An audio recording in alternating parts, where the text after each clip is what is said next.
Ladies beyond flying, I'm the only gentleman here in this fantastic aviation women panel. It's the 9th since last year. It's a big pleasure. My name is Daniel Stecher. I'm here the facilitator and moderator of a very exceptional aviation women panel. Today is a very special day. It's the International Women's Day 2021.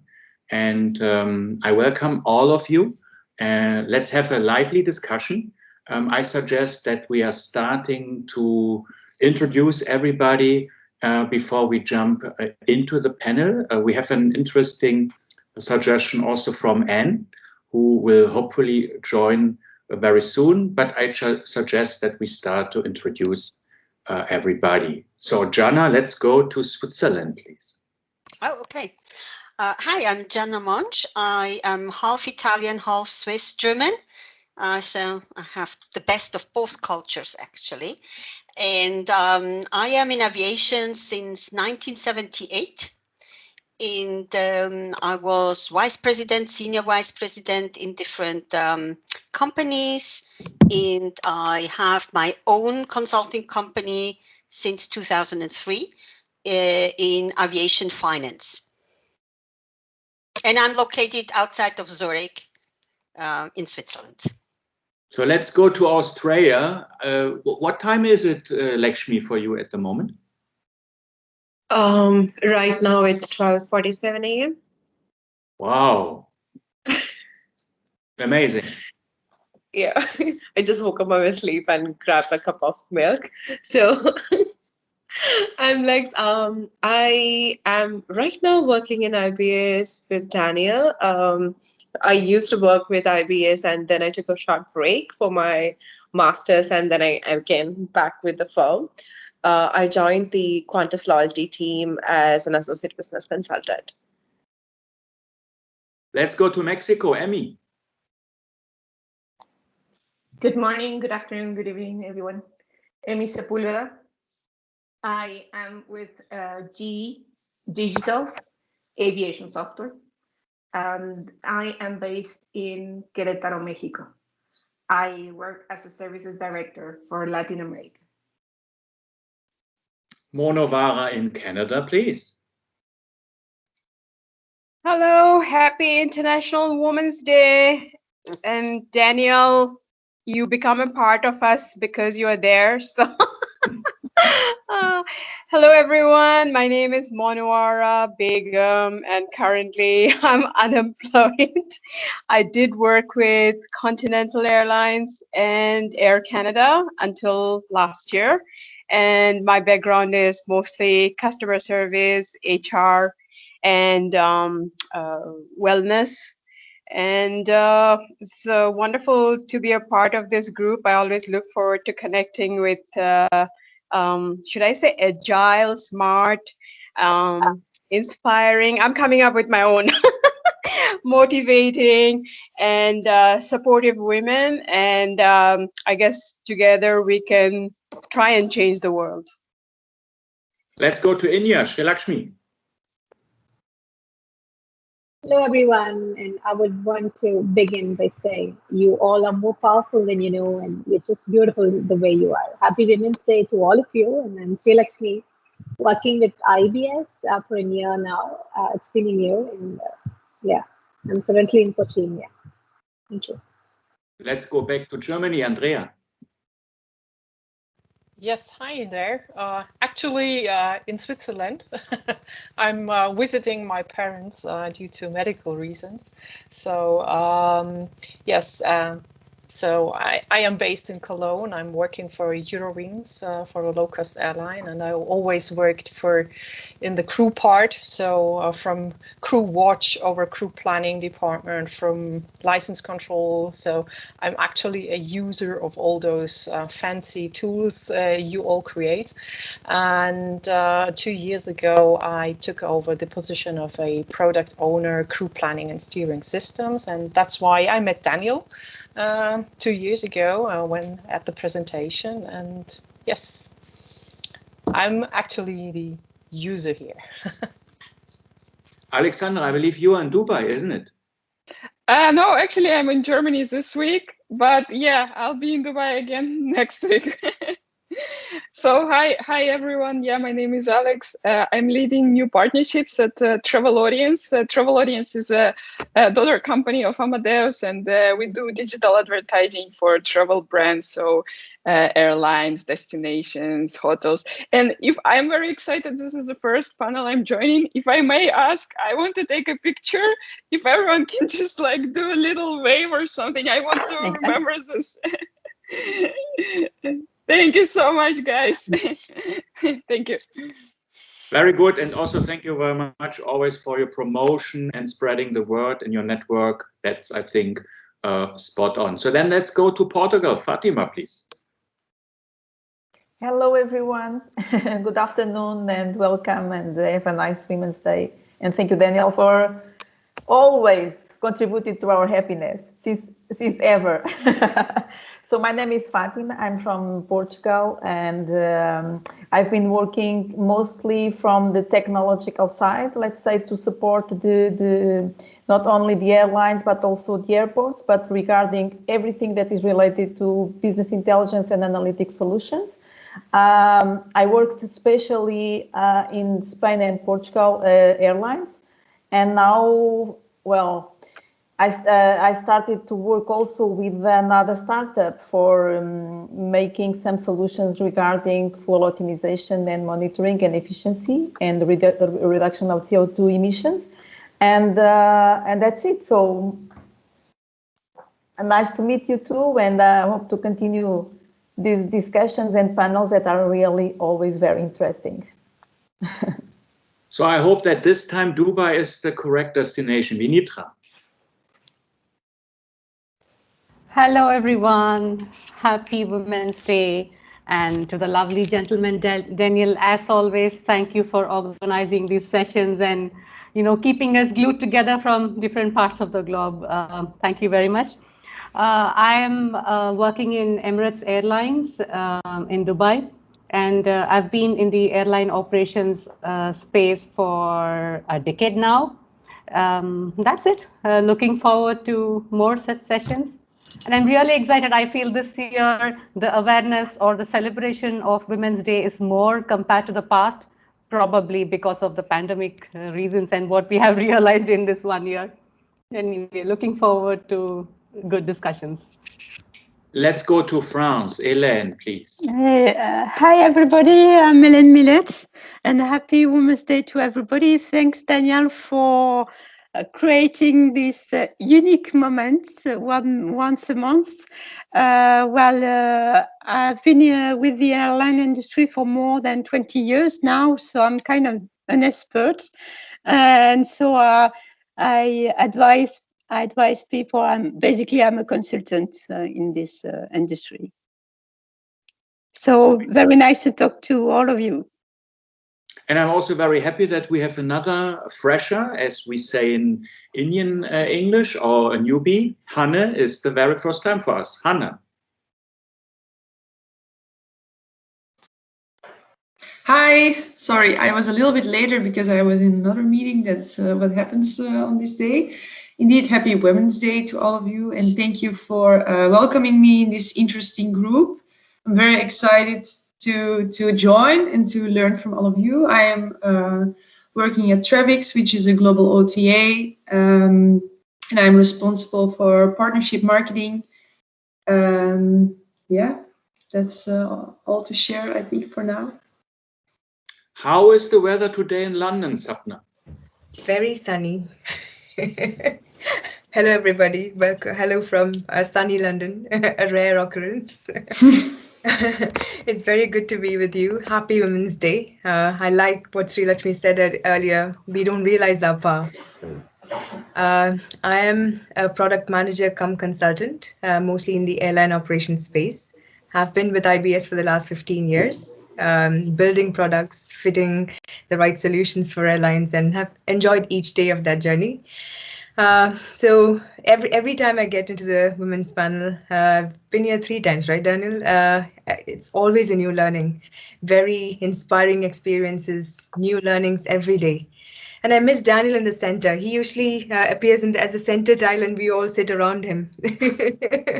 Can we arrange that, Daniel? Okay, so happy Women's Day again, and let's choose to challenge in our own sweet ways. And today I learned that Anne is not only Anne is on also Anne Charlotte. So Anne, the stage is yours.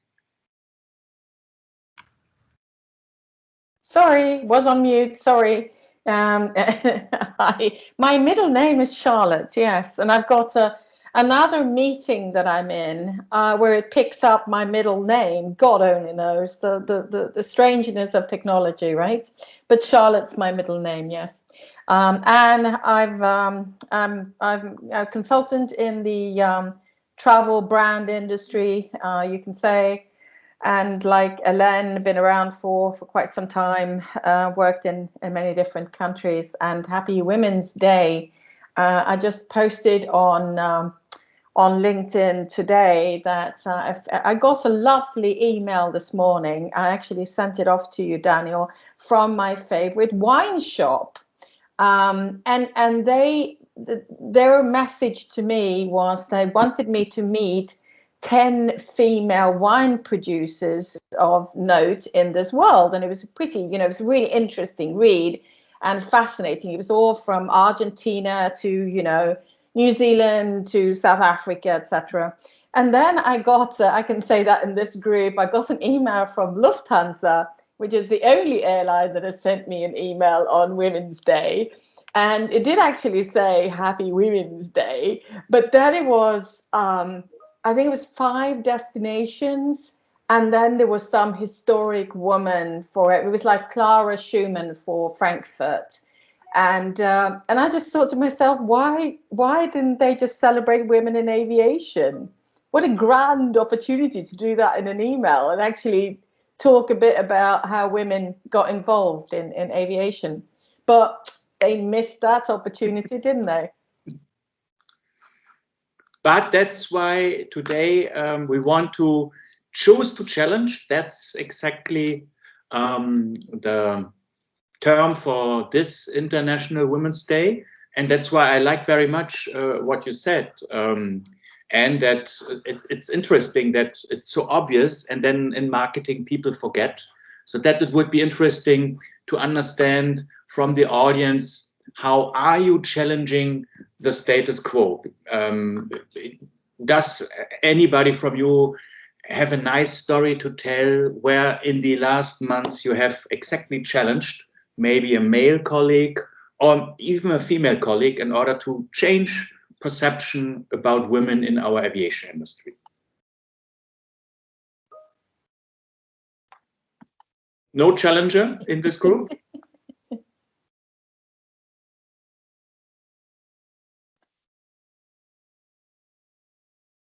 Sri Lakshmi, you were married recently. Have you challenged your husband already?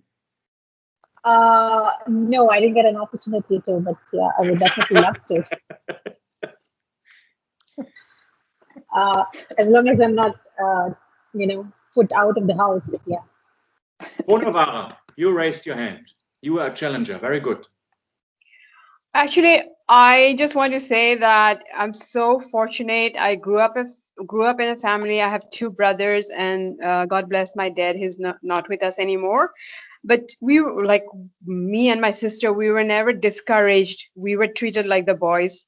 And my dad was quite religious and conservative, but at no point of time were we told that you can't do anything that the boys can do. And to this day, it's like very inspiring. And my husband is the same. So I just got lucky. And at work, my job with Continental Airlines, I had the most interesting manager. Actually, this is funny. I can't say names, but I was more like the manager than him because my boss was very gay, very nice. And we had this joke going that I was his daytime wife, and we're still in touch. We are still in touch, and we are very good friends. And he had this thing, like he couldn't say no or be firm with anyone. So I had to do the tough part. So it was like the bad cop and the good cop. But again, at the end of the day, it kind of gives you different things to play with and how you work it out. So that's what I just wanted to share. And sometimes sometimes I see on LinkedIn, you have to be very careful when you make a comment. Like a lot of people come out and say, oh, you can't say this thing about men, but you can't generalize. Every situation is different. So that's all I had to say. Thank you for listening, everyone. Thank you for this comment, Monowara. Vinitra. Okay. This is not a challenge from my end, but I would like to share this small incident, rather something which boldly and very unexpectedly came from my daughter. So if you remember, Daniel, one of the sessions we were talking about recording our calls, and I think in my first session with this group, there was a recording and it was published. So I showed that to my daughter, and I was telling her, I've been in this industry for so many years, and I'm really feeling so proud and nice that I was able to talk to different people across the globe, and we were sharing experiences. So I showed her that small part where I gave my intro. She listened to it, and then she said, can I say something? You're my mother. You're a very nice woman, strong, independent, and you help me. By the way, she's going to be 13 years old. You're a very strong woman. You're independent. You're managing work, home, everything, etc. But maybe there's something that you can change when you are introducing yourself to a group of people whom you have not met before and who are not in your same area. And I was so surprised that she gave me a few points to say how I should not get deep into what I'm doing. Because, for example, nobody wants to know really on how many crew rosters or how many crew planners I've worked with, right? And then after she gave me those feedback, I replayed the video and I saw myself, oh my God, maybe I shouldn't have gone that deep into this. So I was really surprised. The girls in this generation, or maybe even in my generation, they have this. They are really bold to come up and give feedback to anyone and everyone without fearing about the consequences. So, and she told me, yes, you can do it. Maybe in the next time when you give an intro, make it short, practice yourself so you can present better.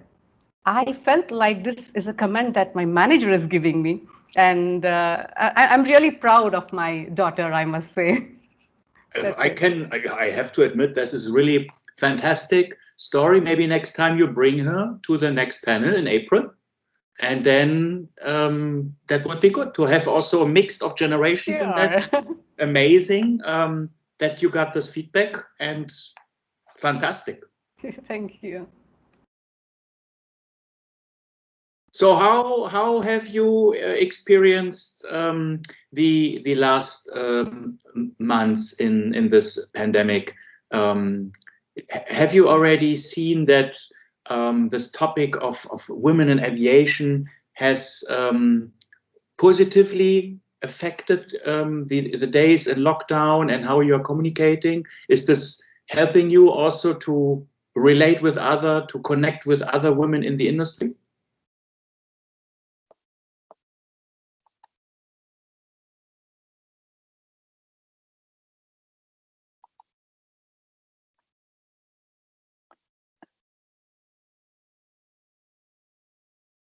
Can you hear? Jana, you are on mute. Now you are not on mute. Very good. Okay, so actually, I personally don't see a difference. Pre-pandemic, in pandemic, I have a lot of contacts with female, how shall I say, specialists or leaders in aviation. So I have noticed a few years ago that we connect much more than before.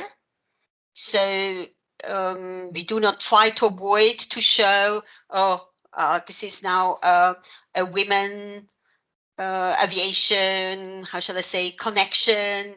And so we keep in contact behind the scenes. Sometimes we show in front that we do, but I haven't seen any change because of the pandemic in this regard. Anne, you found the button.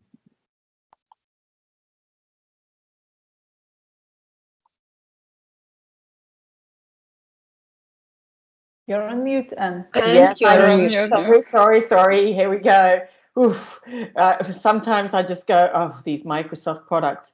I totally agree with Jana. Actually, I don't see that much difference. Actually, and then I would like to add to what Benita was saying. It was really, really good, because I think that that probably is maybe a generation gap. Actually, this endless going on about that you have to tell this long story, which of course the older you get, the longer it is, about what you used to do and where you did and what and how and whatever. It was like the other day, I actually saw, this is a bit morbid, but I saw an obituary where they someone had written about this guy, about all these professorships or whatever, and blah blah blah blah blah blah blah, right? Endless. And then it said, and we can really vouch for this, as we were the as we were actually sitting we were the examinator or something like that. Or it was just so funny. I mean, I was cracked up. How can that be relevant in an obituary? I mean, come on, guys. You know, there's got to be something far more important to celebrate in death than whether he actually did pass his exams with distinction, and you can vouch for that. You know, it's a bit sad. It's actually quite tragic. Jana.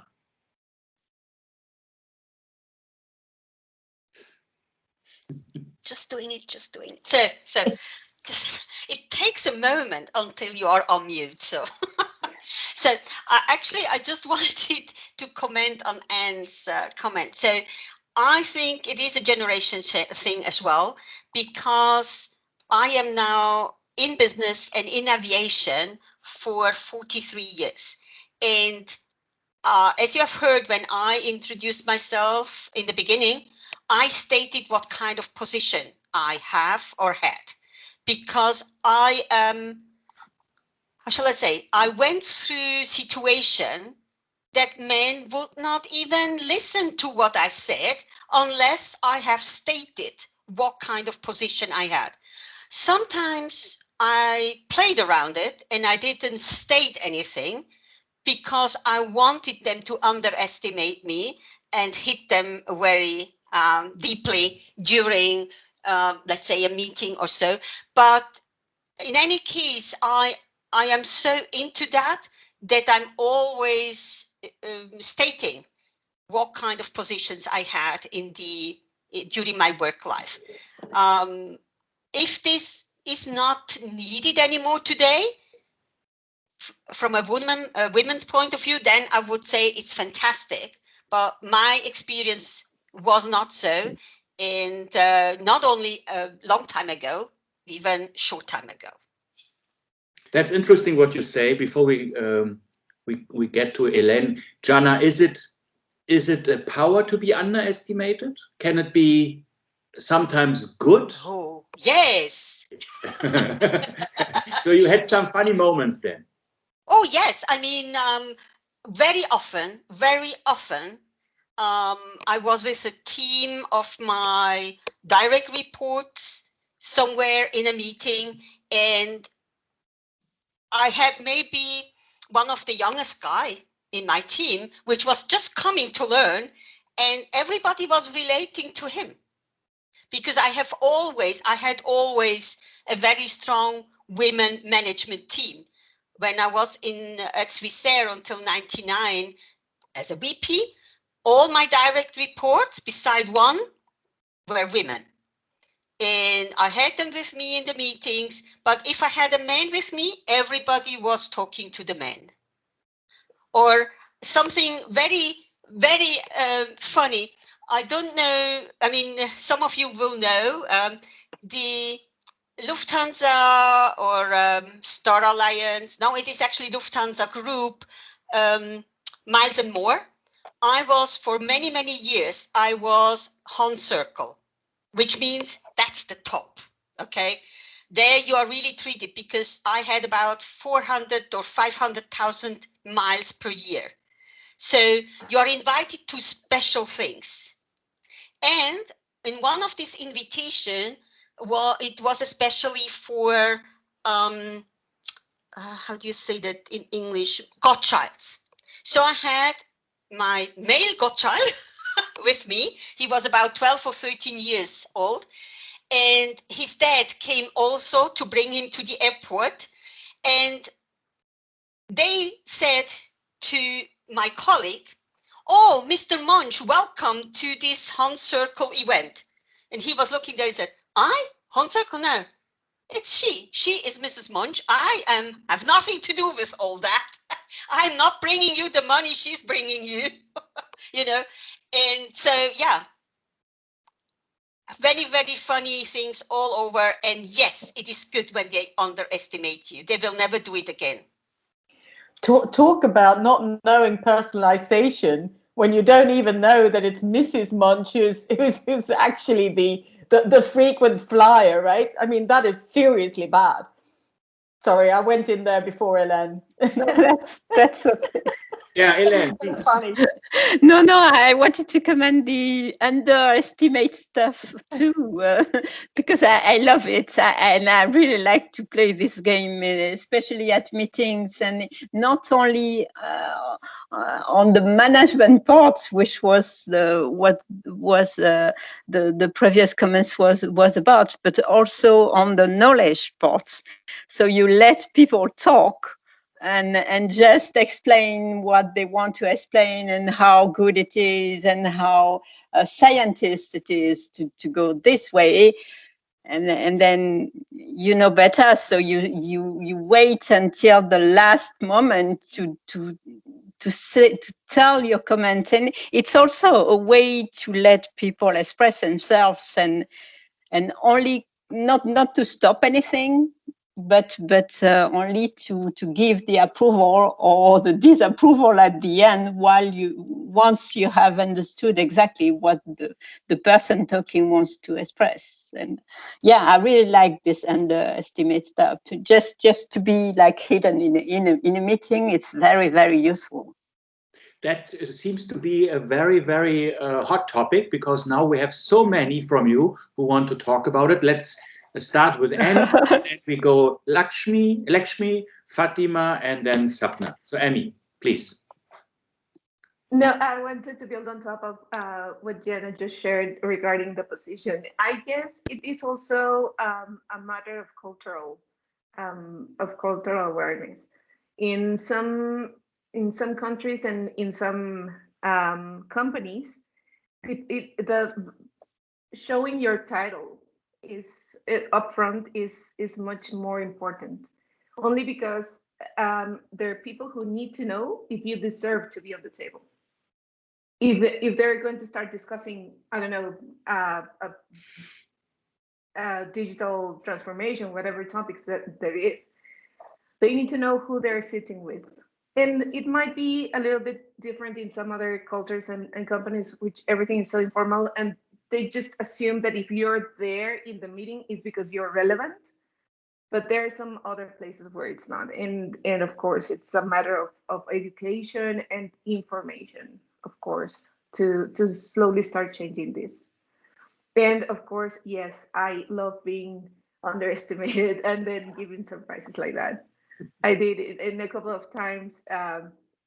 It's surprising for everything is like that. Like when people are selling a house and a marriage comes in, and they just assume that it's the man is a money maker and the woman is they start talking to you in emotions, and they start talking to him in finances. Well, at some point that will have to turn as well. Thank you for that. Lakshmi. When have you been underestimated last time? Yeah, definitely. I mean, I would like to also say that a major part, cultural awareness actually plays a major part. So when we were actually, when I decided to actually move to Australia for my studies, it started from my family. They were all like, "How will you survive?" And I was like, what is that question about? Because you have never been out of this state, out of this country. So how are you going to go to a foreign country where you have no close kins, no friends, no one? How are you going to survive? So this question was like repeatedly there for the first 6 months. And then later they realized that I can do it. And then my mom, she said to me that we underestimated you. This is the same thing that happened even when we started that women's collective. Everyone was like, why do you want to have a women's collective at the university? You already have a lot of counseling services, and then there is a women in STEM. So why do you want a collective? And it's like, okay, to support feminism and to conserve the women's right. Again, it's like, why do you want to conserve it? Are we getting exploited? These were the questions that was consecutively raised by men surrounded. So each and every time, instead of getting into an argument, we have to actually show them that we can do something. So action speaks better than words. That's how we were just going. But I was just thinking, every time when a woman initiates something, there are many to challenge her, say that she's not capable of doing that, or she can't actually achieve the milestone because there are a lot of barriers on her path.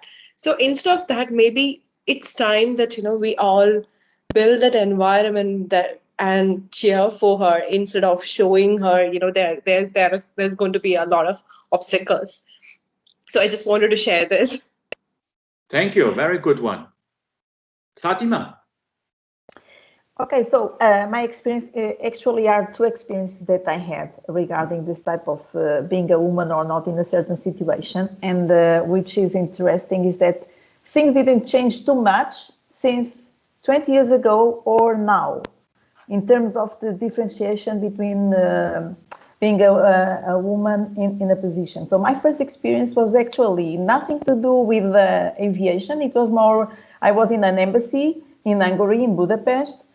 And I remember that I had lots of difficulties because the wall has fallen not many years ago when people didn't, realize that women should have certain positions. And it was very difficult to do the mission that I had to do with many companies internationally to bring them to get some business in Budapest and in the Eastern market.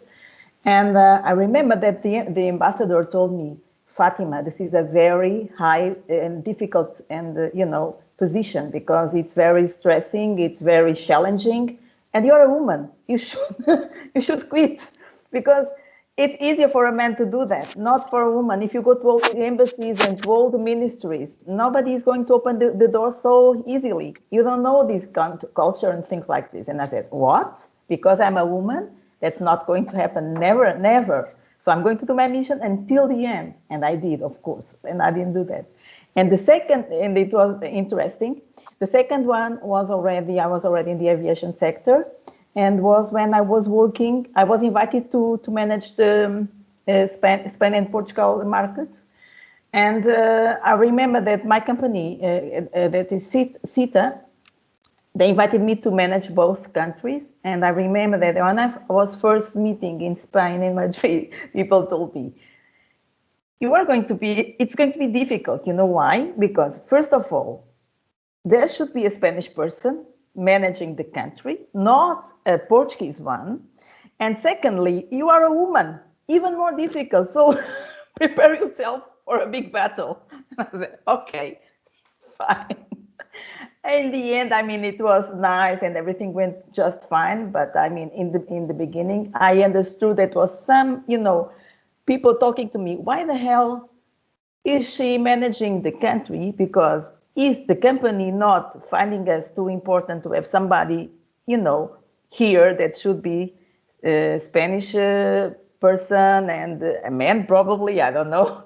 But this was something that was interesting to understand, because it was not a fact, because culturally I understand that people like to have somebody from the country, because people understand that we are not so important as a customer, that you don't have somebody to pay to be here and take care of us as a customer. That I understand. But the second part was like, but you are a woman, and on top of that you are a woman. So this was interesting as an experience. But it's good that now in hindsight you can laugh about it. I believe in that situation and that moment you were probably feeling differently. Exactly. But it was for you a challenge, and yes, you were becoming stronger out of it. Of course. We learn from it. So this is the most important thing, is that we learn from it and we know how to, manage things and get out of those challenges and be successful. That's the most important thing. And at the end, I managed to have a good friends and a good customer relationship. So it was very nice. It was very good. But at the beginning, it was difficult, yes. Now I learned from it. I laugh about it, of course. Sapna. I'm so happy to hear how many of you are enjoying that underwhelming process. I mean, underestimation process, because I thought I was one among the few, but so happy to hear this. I want to combine this process of underestimation with the challenge question that you were asking earlier, Daniel. So I had a boss in the past who was a well-wisher, a female boss. She understood, she grew through the process, right? So she understood and she advised me that, Sapna, if you need to be estimated in the right way, if you need to grow, you need to do the following things. Why don't you wear a glass? You look more serious. Why don't you reduce the shrillness of your voice? Why don't you stop laughing so much? Why don't you stop smiling so much? So those were kind of tips that were given because she went through that journey, that tough journey. And she was advising me that these kind of tips that make me closer to what I'm not will help me to be less underestimated. She did it for my well-being. She advised me because it worked for her. But then I thought by changing my personality, it's really not going to help me succeed by completely changing what I am. So the challenge that I threw there to myself was, I understand what this lady is saying, but then I need to stay as what I am and be prepared to be underestimated, but fight that or challenge that with my knowledge or my hard work. And every meeting I get into, I am underestimated from the start. But at the end of it, luckily, in a lot of cases in my airline conversations or wherever, I've been able to convince them with my hard work or understanding and things like that about what I can do. So that's a challenge that I threw against every types of stereotype underestimations that were happening. Nice experience, Sapna. Alexandra. Yeah, I mean, I guess we all have to deal with this stereotypes and framing, and I just remember the two stories. One was last year when business travel was still alive, and one of the last business trips that I've done, and we were traveling with my manager and we were in business class, and he told me, Alex, you should really enjoy this moment. Because look around, it's only men, and there can be your father like twice your age. So you're really doing something good with your life. Okay, I felt good at that moment, but also felt a little bit like, it's still a very men-focused world of business travel, unfortunately. And the second story, this is nothing, really related to aviation or like to professional life. But once we had just drinks with my colleagues, and one colleague, after a few glasses of wine, he got more like adventurous, I guess. He started asking some questions, and he said, "Oh, so Alex, tell me, are you gay?" I'm like, "Why is that?" Well, because you're just too tough and too successful to be into men. And that was just like, this moment just opened my eyes, because I realized the level of stereotypes we have to deal on a daily basis, if someone is thinking you're just not into men because you are successful and you are a strong woman, well, it's very unfortunate, I have to say. I don't know if anyone experienced something similar, but for me it was like, wow. Impressive. So that's interesting story. Sri Lakshmi, now I'm very keen to Yeah. know your story. It's nothing about my story, Daniel. I just have to add something to the list. I think it's high time, if we want to celebrate a day for women, let us celebrate it for the freedom from stereotypes, from expectations and idealization, and from sacrifice. And I think it's high time that we stop congratulating women for being the secret behind a successful man and start saluting them for being successful themselves. And yeah, stop, making them look at themselves in a conventional way, and you just let them be imperfect, irresponsible, bullish, lazy, fierce, opinionated, and whatever they want to be, and unprepared and impractical. So it is all about letting them be themselves, and that's it. Thank you. Anne. Yeah, I wanted to say, first of all, that don't ever change your personality. I mean, that's the saddest thing that can happen to anyone. I mean, you go against your nature, and that, you never feel good. I also have to tell a really funny story. So I worked in the US for a couple of years. I worked there for ATPCO, and I was there with my husband. My husband was 18 years older than me, and I mean, he was retired. He traveled with me wherever we went. And we were at the Swedish embassy for a drinks party, and this was our first event, right? And we walk in there, and all these women are surrounding my husband, saying, "Oh, Hans, where do you work? What do you do? Are you with Ericsson, Hans?" Right? I mean, really, honestly, this was, and my husband, of course, saying, "No, it's actually my wife who works here.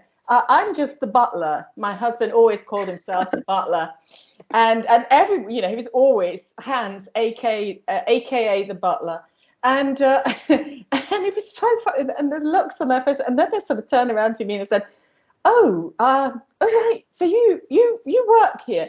Oh, then you must be sent from somewhere in Sweden. Do you work for IKEA then?" And I said, "No, I actually work for an American company." And it's like even more bewildered, like, "Really? Seriously?" So, oh, it's just so funny. It's priceless. It's so priceless. And I think it's really important that we share these stories, especially on this day, because it's just, I think in sharing also, we understand that we are not alone. But whatever you do, don't change your personality. Don't go against nature. It's just, it's those stuck up, boring dudes that really are the problem, not us. I agree. I totally agree. Lakshmi.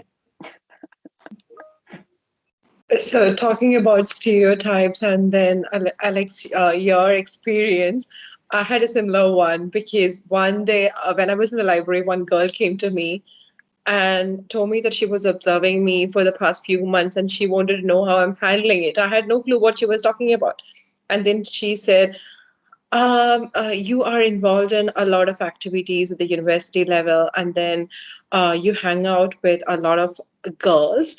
And are you not afraid that people might find out that you are non-binary? And I was like, okay, so what it has to do with me being non-binary? And then she's like, because you don't have any guy friends, you work alone, you sit alone most of the times, or if you are with someone, those are with girls, and then you have, deep, meaningful conversation with other girls.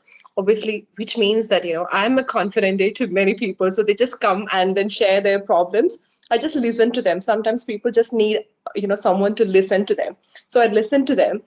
And this girl completely misunderstood me, and she actually wanted to come out of the closet, but she don't know how.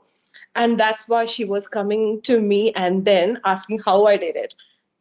Because she's again from an Asian country, and she was concerned about what her parents will, think about it, and kind of a lot of things. So I was just thinking the same thing, and then she told me that she got this information from some other guys because they found me really cold and then, very bossy. I never interacted with them in a very friendly way. So they assumed that I'm a lesbian. And then that story just, spreaded like a wildfire there. And I never resisted it, but in fact, I found it really interesting to see, how people assume when you are alone and then when you're so focused on your work. This is how it happens, It's really funny. That's why when Alex was actually sharing this, I was laughing at this end and then thinking about what I experienced. Now I'm really good friends with her. Very good. Thank you for that. Vinitra. I'll share something that happened quite a long time ago. I was talking about this to my friends as well today. In one of my job interviews, I cleared a few rounds, the technical, the aptitude, etc. And then I was in the final round of interview where I had a panel of 3 men.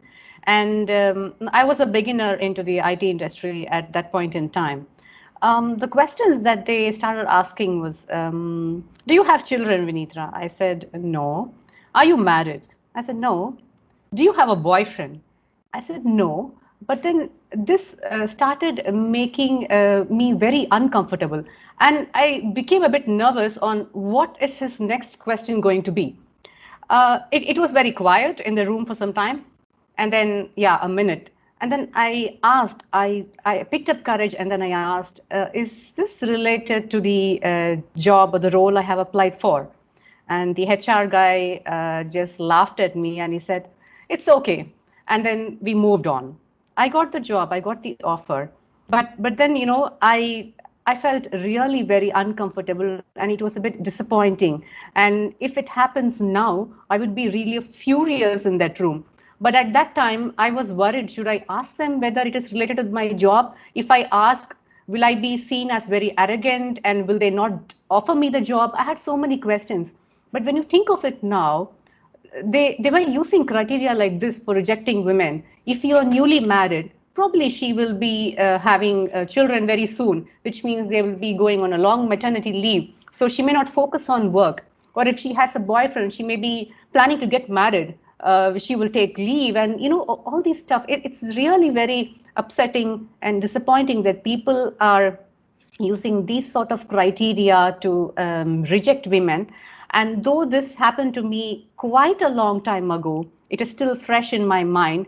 And I think there are still people, recruiters like this, and this is still happening for quite some time. It will still happen.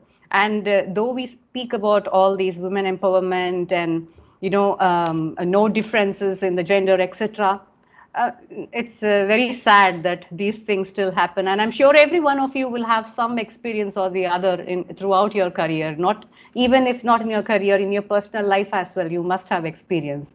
So I just wanted to share this. If somebody comes across these kind of scenarios, don't get furious like how I used to think, but we have to handle it in a pretty smart way and be very honest in the way we answer. Very interesting experience and comment from you, Vinitra. What I was also thinking is that now in the HR selection process, more and more emerging technologies are applied. Artificial intelligence, for example, going through all the CV and checking candidates and so on. Is this a good thing, or is it also a threat for women? Because many of these technologies are also maybe having already some biases included, or is it a good thing that now we have this technology? So maybe Jana and Alexandra, you want to comment on this? Jana, do you want to go first or should I? Yeah, hold on. Okay, cool. Well, Daniel, I think it's good that you know, we have those technologies now, but also I guess for in Germany, Minitra, if someone was asked this question, you can actually you know, sue the company, because they cannot ask this question. Are you married? Are you planning to have kids? This is completely not related to the job that, you know, you're gonna be doing. So in Germany, it's a no-go question. Yeah, I still hear that some people are being asked this, but I guess it just depends on the company. In general, you should not be asked this. And I also wanted to add on top of the point that Anne was saying, and I really agree. We shouldn't even think of changing anything in ourselves, and all the situation or stories that now we remember, and some stories even hurted us personally, right? But we should realize that we are fighting our way, and yes, we are sometimes going against, you know, the mainstream. We are out of mainstream a little bit, but for example, I find a lot of motivation in this. If I see that, you know, I face a lot of stereotypes or a lot of negativity and prejudice, I think I'm doing something right. It's another point into my personal belief that I'm doing the right thing, just because I'm going against, you know, the mainstream. That's at least how I perceive it, and maybe someone will find it useful in a situation, you know, when you're so close to be disappointed with something. Going against the mainstream, I like that very much. Jana, you are also going against the mainstream. Since I can think, I am against the mainstream. So yeah. So I wanted to comment one thing or add to some that Anne said, just to underline it. If you think you have to change your personality to succeed in meetings, you will use 99% of your energy just to keep that fake personality running, and not 99% or 100% on the subject. However, I believe that there are things that we have to take into consideration because they help us. So, for example, maybe I believe this because I am older and I went through all this or saw this. Whatever you say, if your voice is not strong and firm in meetings, you will never be taken serious. So work on that. This doesn't mean for me you change your personality. You are working on your skills or whatever, as you would do a bachelor or an additional study.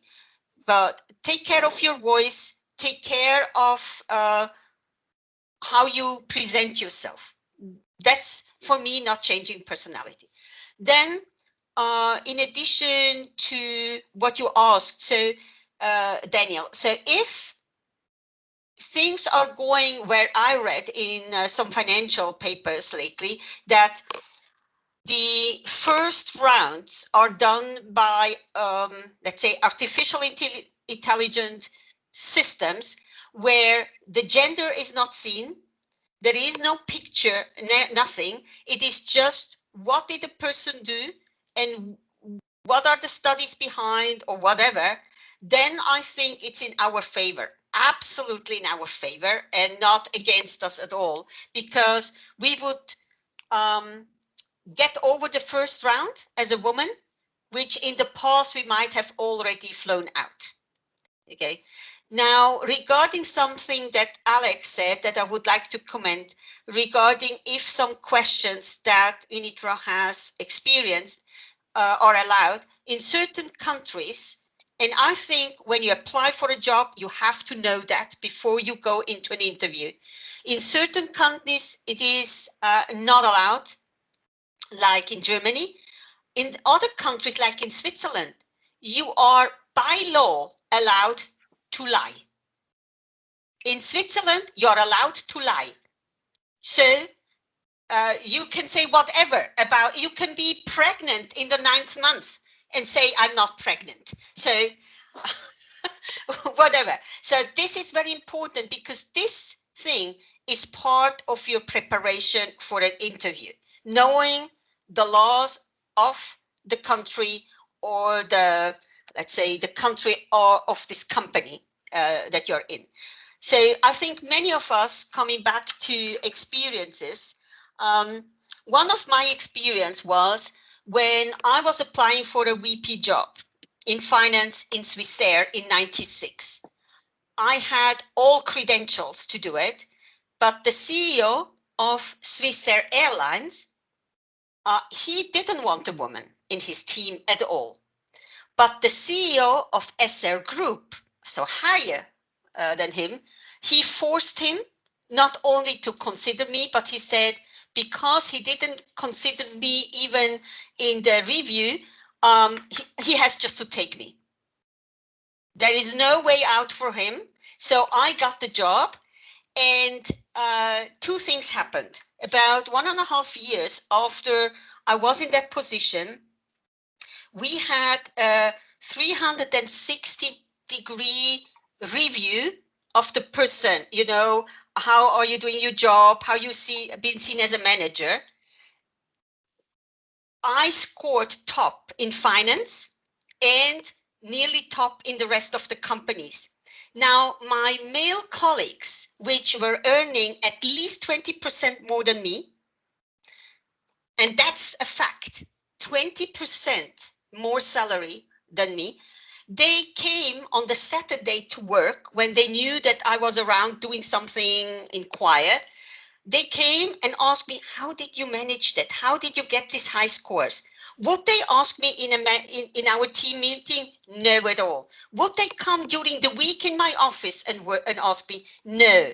They came on a Saturday, and I just told them, you know what? You can come and ask me that question, and I'll give you an answer in the team meeting. But if you think you have to do this behind the scenes, then this is one of the reasons why you have scored so low, you know. So they didn't ask me in the meeting. The next time they had low scores again. So that was the point. Nice story, Jana. Thank you for that. Andrea, you raised your hand. Yes, I quite a similar story to Jana. I was looking for my studies for an internship in 1999, and I applied at Swissair. It was quite funny recruiting day. We were 25 people, all touristic students, and there were four places. So all in the IT department, and we were at 6 girls applying for those jobs, and the rest were guys. And it was quite funny. All places were put or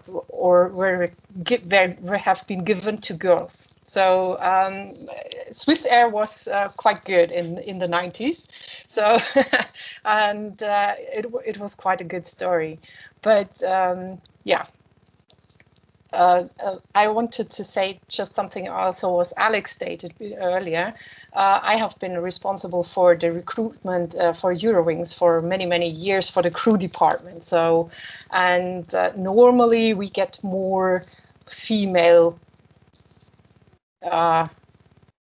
More females are applying for a job, and this was something what I didn't understand, because the guys didn't have any chance, never, because my boss was a man, and he just wanted to have women in his around his person, and the guys never had a chance. And so I started 10 or 12 years ago to anonymize all the letters. So no sex, no names, no nationalities.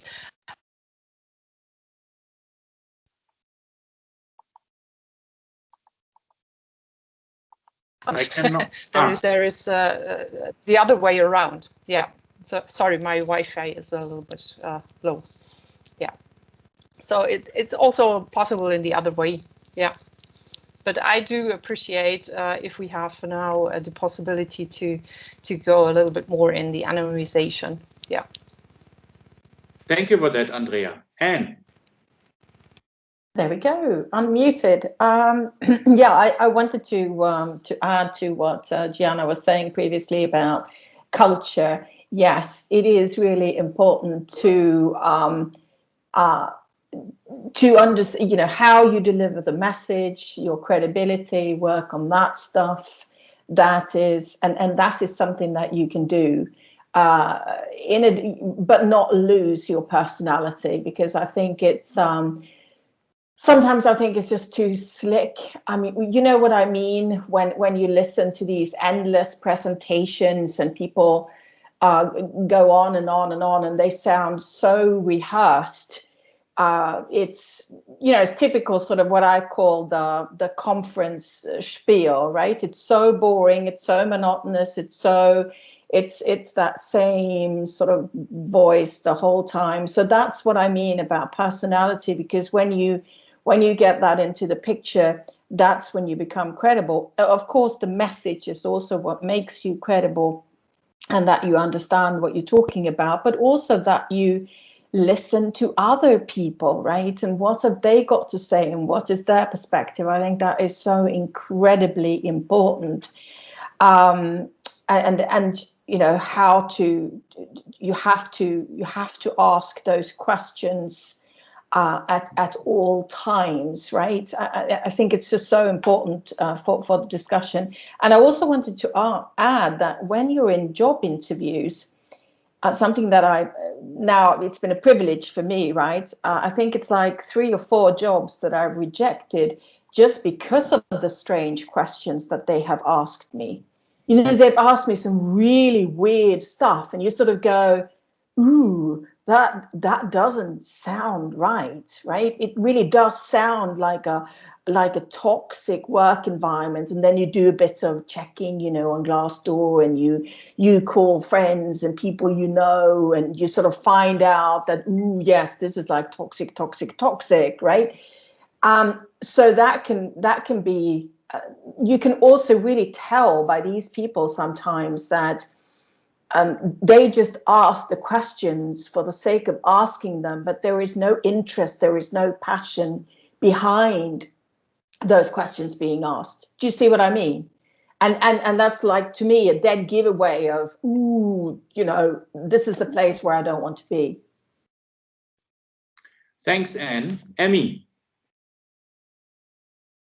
I would like to talk about my personal experience. I never felt, when I was in school, I really never felt the gender bias, because I performed well in school, and I was always recognized when I joined the university, it was a little bit down in my studies, but still I managed to be recognized as a good student. So it never really marked a difference in me until I started working. When you go to the interviews, when you start seeing on the back then, I'm talking about 21 years ago, in the newspaper ads, males only, or things like that. That's when it really hit me that there was something wrong, there was something odd in the workplace. And throughout my 21 years of working experience, there have been a lot of things that really have caught my attention, like, I don't know, promotions that I was bypassed, colleagues that were preferred on top of me because they were male, and that. So that brings it cut in. It reminds me of our responsibility right now as people in leadership positions. What are we doing to make this different for the women that are coming on board? And how are we changing this environment? I would like to personally say that I like a lot talking to and mentoring women, and making a difference because it is a different working environment, but there are still things that are hidden there. There are still things that we could do better. Thanks, Emmy. So we still have 10 minutes. I hope Christine is also raising her hand. Let's go first to Alexandra, please. Oh yeah, I just wanted to add on top of what Anne was saying about the toxic questions and the toxic environment. Personally, I'm very happy when someone is asking those questions during the interview process, because it's actually so easy to learn right questions. And then you end up in a company, and after 1 month you realize, oh God, where I end up, like, this is unhealthy environment. People are not treated equally, etc. So actually, I am very happy to hear toxic questions during the interview, because it really shows me that I should be looking somewhere else. I'm glad that not everyone can just learn to ask right questions. If I may just follow up very quickly on that, Alexandra, I think it's also wise to learn when it's time to look to look for something else, to look another place. I think that throughout your career, you also start learning to see the signs when you know that there is something that is not going to change. It's just not, and look for something else. Christine, sorry, Lakshmi? No, just wanted to add regarding the job advertisement, when they say we are actually having a diverse and inclusive culture and everyone is encouraged to apply. And then we apply, we clear the first round, and when the interview stage comes, and then they are like, okay, so you're an international, a temporary entrant or an international student. It's like, yes. Oh, we are actually looking for someone local. And it's like, then how did that, the element of diversity comes into picture if you are looking for someone local? And then they're like, women are encouraged to apply. And then they question our capability to, manage our studies and family, and then the job and everything. And I was like, okay, if you think we are having a complex emotional system, we can actually handle pressure and then, complex tasks much better than men, that you're not realizing. So I had to tell that on face of one of the HRs there. I never got the job, but it's okay. I mean, I was better off without the job. So I was really happy with that. Christine. Daniel, you unmuted me. Good morning, everybody. I've been typing away in the notes because I have so many thoughts on all of this as a current job seeker. And I decided a while ago, last week I actually had 3 interviews in the same week, which is crazy. I decided to just be myself, because with my language, which is not always technical, but that's one of my good things. I break down technical things and I repeat them in my own language to show that I understand. You can't not be yourself for longer than 2 weeks. So you get into the job, let's say they don't ask any stupid questions, they don't ask you what size you wear, anything like that. Get in the job, everything looks great, and all of a sudden you're yourself. Well, if that's not who they wanted in the first place, then you wasted your time and their time not being yourself during the job recruiting process, right? So as scary as it is, I've decided not to be afraid, because there's severance and there's credit line and I will be fine. However, I'm blown away by some of the questions that I've seen on job application, like to create a profile. And I want to say it was either ICAO or IATA. And I've been told, I know, Anne, how you feel about one of those. I don't remember which one, but I decided to, put myself in there anyway. And I think I just said, screw this. And I stopped the application. 1, it was ridiculously long. And 2, it just asked these, are you married? Do you have dependents? Do you have a spouse who was in the military? I'm like, okay, I know that Transport Canada carries over military service. So, okay, I can see that. Perhaps it's a benefit. But seriously, you're making it way too hard for someone who's already, doing all these applications all the time. Like, it's just nuts. But I want to tell you about something officially that I've been doing for, oh goodness, since the end of last year, I guess. I'm part of another group called Privilege Against Racism. We officially have a name now. We've been working for the first quarter of 2021 with 2 Black female business owners, one of whom is Canadian. So if you ever see me support on LinkedIn, a woman named Janelle Benjamin, who owns an equity firm called All Things Equitable. She's one of them. And the other one, oh my gosh, her name, Charlotte Stevens and the Ancestors. We're going to be supporting 2 different Black female business owners every quarter of the year.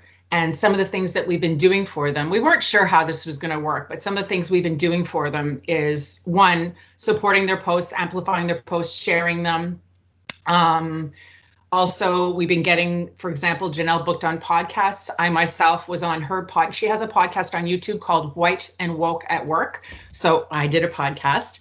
I didn't broadcast it because, again, as a job seeker, I was a little worried about, oh, look at her speak up against racism. But seriously, after something that one of my connections told me last week, I'm done. I'm done with that. Like, if they don't want to hire me because I am too vocal against racism, then I don't want your money. It's dirty money. Last week, I heard from someone that I know who has actually had business which would have yielded her money, right? Financial access denied to her because during Black History Month, she was posting about aviators, things like that. Nothing wrong with that. And then she was speaking up for women. She actually was told by, guess who? 2 white males not to speak up anymore. I'm done. I'm done with people telling women to be quiet. I'm done with people telling Black women not to speak up against it. If anybody in this day and age, 2021, is under the illusion that Black people didn't get the raw end of the deal starting back more than 400 years ago, then I'm sorry. And if you need to unfriend me, unconnect me, I'm totally fine with that, because obviously our beliefs are in different directions. Yesterday, I spent some time watching a movie, which I should have watched during Black History Month, but, applying for job applications, called 13th. It's on Netflix. It's a documentary by Ava DuVernay. And there's a companion piece after where she's interviewed by Oprah. And it's 100 minutes long. And she interviewed, oh my gosh, like 35 people, and for like 2 hours each, and then condensed it into a very bite-sized, not too long. I have goosebumps too, but maybe it's just cold in my house. Not too long, to just give the picture. And then I started watching another one. I don't remember. It's on Netflix with Will Smith. It's in several parts and it goes into the history. And I know it's not my history, but it's human history.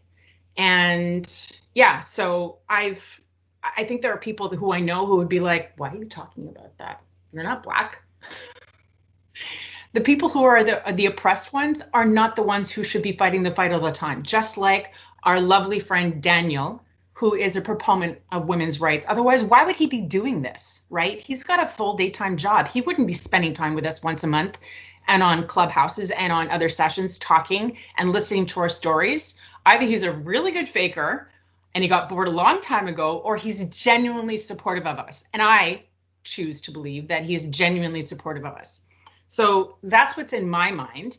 If you have any suggestions as to Black female business owners anywhere in the world, Janelle's Canadian-based, Charlotte is based in the States, please shoot them to me on LinkedIn, because I don't know who we're going to support for the next quarter, but it's not giving me money, but it's keeping my brain going because I'm project managing Janelle's side of it.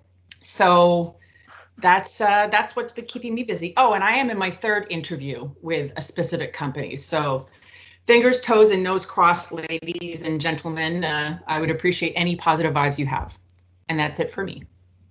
Thank you, Christine. I'm glad that I could unmute yourself and that you shared your experience. I think that's important. I think everybody from you who is here in this panel, you have also the bi-weekly opportunity to meet virtually with Christine and also with Nikki in our virtual Happy Hour Americas, 6 p.m. Eastern Time on Thursday. You have the opportunity to meet virtually with Divya and Lex for the virtual Happy Hour Asia Pacific, 6:30 p.m. Melbourne time. You also have the opportunity to meet with other ladies here from Europe and also Americas in our virtual Happy Hour on Wednesday, usually 7:15 p.m. Central European time. We are also now making use of Clubhouse. It's great to be on camera, but sometimes it's also nice to just lean back and to listen to each other and not watching each other. By the way, today is a very important day. That's why we have another Clubhouse session later on at 7 p.m. With Ladies Beyond Flying. And who wants to join us there, please do so. And also already looking ahead, you have the opportunity to really communicate with each other, to foster collaboration and experience sharing in the various groups we have. Since Sunday, we also have a Clubhouse Club now. So there's also the opportunity to spread the word. And we are going to have the 10th Aviation Women Panel in April. So I think that's also great how our group evolved. We are almost 340 members now in LinkedIn. And I think that's really exceptional. And thank you, Anne, for your idea to have this group. And yeah, I'm always amazed from all your information and your experiences you shared. And I learned happy wife, happy life. So that's why I always want to have happy women around me, because I think the facts are clear. Companies making higher revenues, they are more successful if women are in leadership position, if it's a good mix amongst male and female leaders. And so that's why I can only learn a lot from you.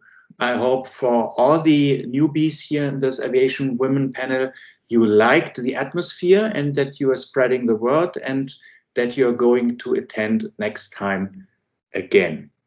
So thank you for this exceptional Aviation Women panel, and please stay healthy and safe. And if you know somebody who is positive, smart, upbeat and enthusiastic, she can also join the group. Thank you very much. It was great having you with us. Daniel? Bye-bye. Thank you. Yes. What time Eastern Standard Time for Clubhouse today? 7. So it's 1 p.m. Eastern, I believe. Oh, yeah, okay. I hope you join. Thanks, Daniel. I count on you. Once again, happy International Thank you, Women's Day. Daniel. Thank you very much. Bye. Thank you, Yeah. Daniel. You're the best It's moderator. good to remember who you are and the women's